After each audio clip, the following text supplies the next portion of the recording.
All over the world, numerous amounts of crimes happen in seconds. Some willingly partaking, and some unknowingly. But we will never stop spreading the word until the criminals are captured. All right, y'all. So here's the real tea. Here's the real story behind the whole murder that Jay Wright did to his girlfriend. Okay, so she went viral for Nicki Minaj posting her singing. She then moved to Atlanta to further her career. That's when Jay Wright hopped on it because he probably really thought that she was going to be super big and blow up. They end up getting a relationship, having a baby. He ended up being abusive to her, started beating her ass. But she didn't leave just then because she said she found strength through her baby. Things got worse, so she ended up taking her baby and leaving. They agreed to meet up on Christmas, and that's when he beat her up and took the baby from her. She didn't see the baby for months. She had that time, she ended up working on her career. She met a girl who ended up becoming her best friend. They did everything together. This was like her confidant. They ended up moving in together. Jay Wright ended up moving back in with the baby. So she said, the music stopped, so I'll just speak for the rest of the video. At this point, they're dating. He's holding me hostage in his apartment with her help. He's pistol whipping me. He's drugging me. He hacked my Instagram. He was pretending to be me, selling the page. This is a screenshot of a post that he posted, and people were actually sending him money just simply thinking that they were buying the page off of me.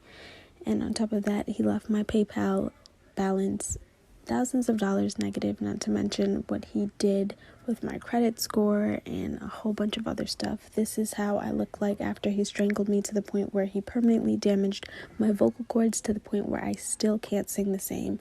He choked me out so bad I pissed myself, and then he at gunpoint forced me to drink my piss on some R. Kelly stuff, and R. Kelly was a mentor of his when he was younger. This is another picture of what I looked like when I escaped and he was trying to kill me. Weeks later, he ends up killing her on Mother's Day in the same house where my daughter was. My daughter still has nightmares of this day and speaks about it. Following that, we had to go to court because I was still fighting for custody of my daughter. After all of this happened, 6 months later, we were finally reunited. I flew to go pick her up. It was an amazing day. wow, what a story. What a story. What a story. And it's crazy because this is definitely how life works sometimes. I just think that it's crazy.